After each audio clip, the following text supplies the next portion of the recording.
So good morning everyone, Ankur this side and you are watching trade Sangam. आज है 4 जुलाई and time हो रहा है 9:14। मार्केट्स ओपन होने को बस कुछ ही सेकंड्स रह गए हैं एंड जैसा कि आप देख सकते हो मार्केट्स आज ओपन हो रहे हैं गैप अप। अब गैप अप के केस में या गैप डाउन के केस जैसे मैं आपको बताता हूँ, मल्टीपल कंडीशंस या मल्टीपल पॉसिबिलिटीज़ हमारी बन सकती हैं।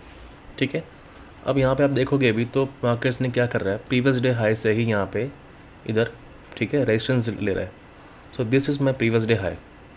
ठीक है, एंड मेरा नीचे यहाँ पे क्या है, प्रीवियस डे क्लोज। ठीक है, पॉसिबिलिटीज़ कुछ भी हो सकती हैं, मार्केट में भी यहाँ से ऊपर निकल जाए, ठीक है, या फिर मार्केट यहाँ से नीचे आ जाए। तो अभी ये मेरे लिए काम यहाँ पे क्या कर रहा है, सपोर्ट का, प्रीवियस डे क्लोज। ठीक है, नीचे मेरा सेंटर लेवल है, ये भी मेरा यहाँ पे काम क्या कर रहा है, सपोर्ट का। लेकिन एंट्री ऐसे नहीं लेनी आँख मूंद के। पॉसिबिलिटीज़ देखो, आप सबको पता है, जैसे आपको बताता हूँ, यहाँ से ऊपर निकल सकता है या फिर यहाँ से मार्केट नीचे आ सकता है। दो पॉसिबिलिटीज़ ये हैं। तीसरा, सेंट्रल लेवल से ऊपर निकल जाए या फिर यहाँ से सीधा नीचे आ जाए सपोर्ट जोन 1 तक। ठीक है, 4 कंडीशंस यहाँ पे हैं। तो वही कह रहा हूँ, एंडलेस पॉसिबिलिटीज़ है। अब एंडलेस पॉसिबिलिटीज़ का मतलब ये नहीं है कि आप कॉल भी ले लो और पुट भी ले लो। सिंपल यहाँ पे आपने क्या करना है, वेट। जब तक आपको प्रॉपर कन्फर्मेशन नहीं मिलेगा तब तक हम यहाँ पे एंट्री नहीं करने वाले। वेट करिएगा, जो भी होगा मैं आपको बताऊँगा। So guys, the time right now is 11:05 and मैं यहाँ पे एंट्री लेने जा रहा हूँ अब यहाँ पे पुट को बेचने की या फिर कॉल को ख़रीदने की। अब यहाँ पे पूरी दुनिया के अगेंस्ट में बैठा हूँ, ऑपरेटर के अगेंस्ट में बैठा हूँ या कुछ भी आप कह लो। पुट का हमने यहाँ पे ट्रेड दिया था, अच्छे खासे हमारे को 130-140 पॉइंट्स मिल चुके हैं and we have booked everything.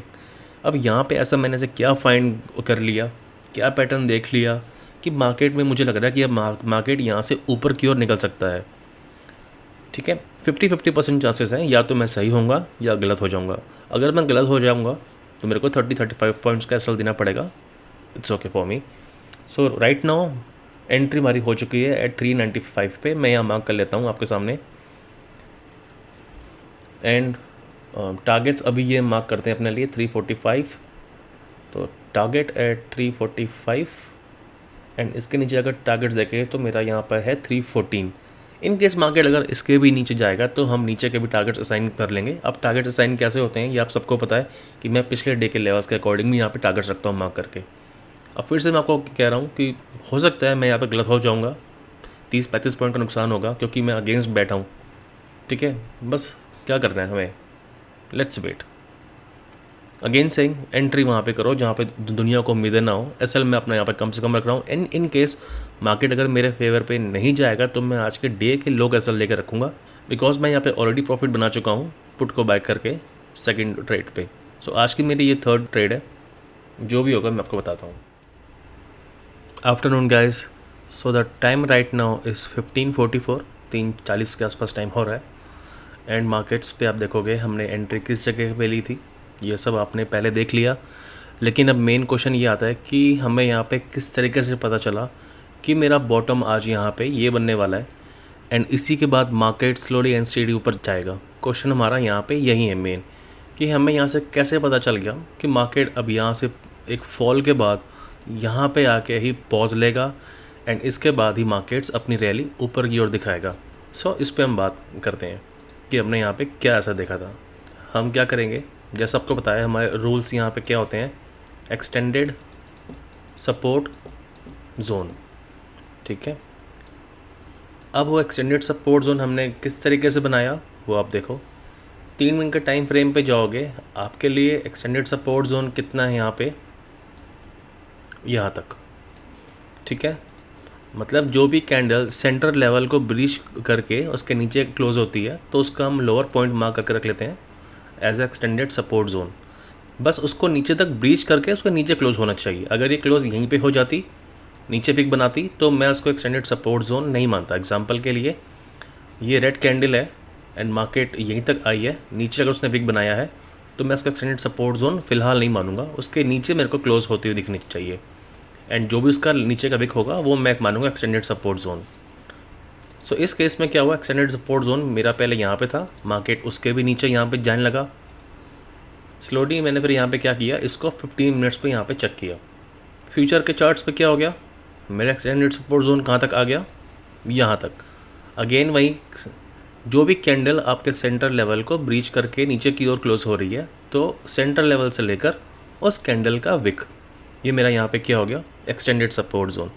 अब हमारा सेकंड रूल क्या होता है, एक्सटेंडेड सपोर्ट जोन के ही अंदर हमारे को कुछ पैटर्न मिलता है, then we will trade. Since 15 minute पे हमारे को ये एक्सटेंडेड सपोर्ट जोन बनता हुआ दिखा है, तो हम पहले 15 मिनट पे ही यहाँ पे कुछ पैटर्न्स वगैरह फाइंड करेंगे। तो अगर आप इस पैटर्न को यहाँ पे देखोगे, तो मेरा ये पैटर्न क्या था, इनसाइड कैंडल पैटर्न, करेक्ट। अब इसको मुझे ब्रेक डाउन करना है छोटे टाइम फ्रेम पे, यानी मैं इसको 5 मिनट पे, 3 मिनट पे, 1 मिनट पे ब्रेक डाउन यहाँ पे करके देख सकता हूँ।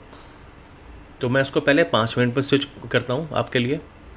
अब अगर 5 मिनट पे देखोगे, तो एक्सटेंडेड सपोर्ट जोन पे ही यहाँ पे क्या बना, बताइएगा। मैं इनको लूँगा, मेरे लिए कोई पैटर्न यहाँ पे नहीं है। इनको लूँगा, ये दादाजी पैटर्न है, ठीक है। दादाजी पैटर्न का हाई ब्रेक होना चाहिए था, जो कि उसने थर्ड कैंडल पे किया, करेक्ट। तो इसी बेस पे हमारे यहाँ पे एंट्री हो चुकी थी। और अगर मैं इसको आपको 3 मिनट पे भी दिखाऊं, तो आप 3 मिनट पे भी देख सकते हो। देखो, multiple conditions and multiple confirmation, ये आपको देखना है। एक्सटेंडेड सपोर्ट जोन पे ही इन दोनों को मिलाऊं तो दादाजी कैंडल, अगर आपको कन्फर्मेशन नहीं है इन चीज़ों का, तो आप यहाँ भी देख सकते हो बुलिश एंगल्फिंग आपके एक्सटेंडेड सपोर्ट जोन पे ही। तो एंट्री हमारी कहाँ पे हुई थी, इसके ऊपर ही। सो इनिशियली हमने अपना एसएल यहाँ पे रखा था, एंड स्लोली हम अपना एसएल यहाँ पे ले आए ट्रेल करके। एंड टारगेट्स हमने अपने क्या रखे थे, ये हमने अपना फर्स्ट टारगेट रखा था, बिकॉज एटलीस्ट हमारे को 1:2 का रिस्क रिवॉर्ड हमारे को देखना था, ठीक है। मार्केट्स ने थोड़ा टाइम लगाया, फर्स्ट टारगेट हमारा अचीव यहाँ पे पूरा हो गया था, एंड उसके बाद हमारे को यहाँ पे मिल गया सेकंड टारगेट्स। इसलिए मैं आपको यही बताता हूँ, एंट्री आप उस जगह पे करो जहाँ पे दूसरों को उम्मीदें कम होती हैं। अब इसको मैं आपको बैंक निफ्टी के स्पॉट पे एक बार दिखा दूँ।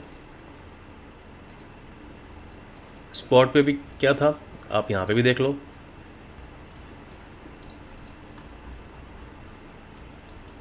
स्पॉट चार्ट्स पे भी मेरे लिए यहाँ पे क्या था, ये पूरा एक्सटेंडेड सपोर्ट जोन था। सेम वही कंडीशन, सेम वही बात।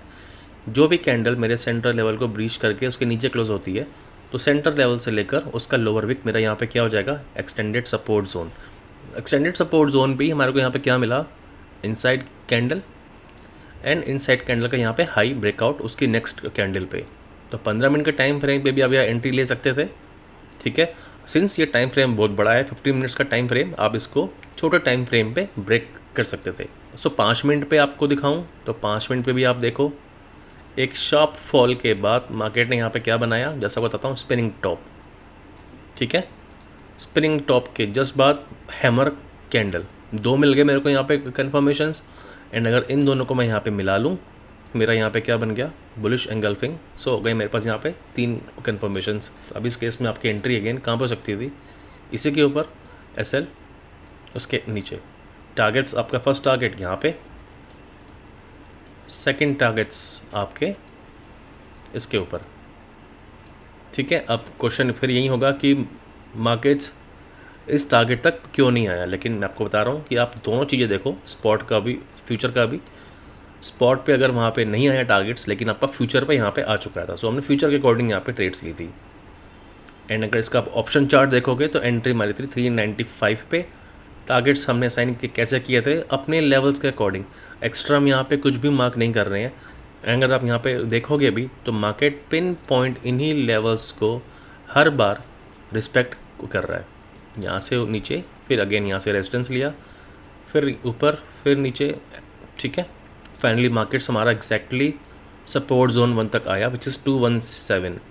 सो फ्रॉम 395 टू 217। लेकिन हमने इतना वेट नहीं किया, we booked all of my quantities at 256। So I hope आपको आज समझ में आया होगा कि हमने किस तरीके से गिरते हुए मार्केट पे भी एक्सटेंडेड सपोर्ट जोन बना के बॉटम फाइंड आउट किया, उसको 5 मिनट, 3 मिनट, 1 मिनट पे ब्रेक डाउन किया, पैटर्न्स फाइंड आउट किए, एंड देन हमने अपनी एंट्री एग्जीक्यूट करी। एंड ऑप्शन का चार्ट हमारा 395 से गिरता हुआ 221 के आसपास यहाँ पे आया। मिलते हैं कल फिर आपसे नई वीडियो में, तब तक के लिए thank you and have a great day. And humble request, please don't forget to like and subscribe.